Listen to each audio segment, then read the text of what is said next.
સિંગવડ તાલુકાના પીપળિયા ગામની રહેવાસી અને તોયણી ગામની પ્રાથમિક શાળાના ધોરણ 1 માં અભ્યાસ કરતી બાળકીની શાળામાંથી શંકાસ્પદ હાલતમાં લાશ મળી આવી। શાળા છૂટ્યા બાદ પણ બાળકી ઘરે નહીં પહોંચતા બાળકીના ઘરવાળાઓએ તપાસ હાથ ધરી હતી। બાળકીની તપાસ દરમિયાન બાળકી શાળાના કમ્પાઉન્ડમાં જ બેભાન અવસ્થામાં મળી આવી હતી। બાળકીને સારવાર અર્થે લીમખેડા સરકારી દવાખાને ખસેડવામાં આવી હતી। લીમખેડા દવાખાને પહોંચતા બાળકીને ડોક્ટરો દ્વારા મૃત જાહેર કરવામાં આવી।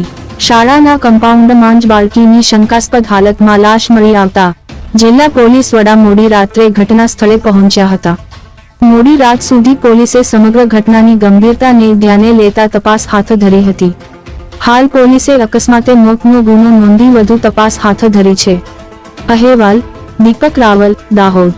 આવા તાજા સમાચાર જોવા માટે અમારી ચેનલ સબસ્ક્રાઇબ કરો, લાઇક કરો અને શેર કરો। રણદીપપુર પોસ્ટે હદ વિસ્તારમાં આવેલ માસી તોયણી પ્રાથમિક શાળામાં ધોરણ 1 માં અભ્યાસ કરતી વિદ્યાર્થીની શાળા સમય છૂટ્યા બાદ ઘરે પરત ન ફરતા વાલી વારસ દ્વારા તપાસ હાથ ધરવામાં આવેલ।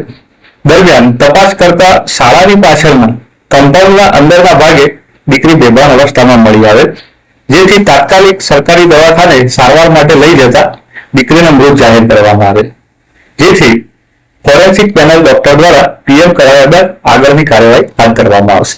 હાલ પોલીસ દ્વારા અકસ્માતમાં ઈડી દાખલ કરવામાં આવી છે અને એ પ્રમાણે કાર્યવાહી હાથ ધરવામાં આવી છે। જે અત્યારે તપાસની કાર્યવાહીમાં જેમ જેમ આગળ ડેવલપમેન્ટ થશે તે રીતે આપણને માહિતી મળતી જશે।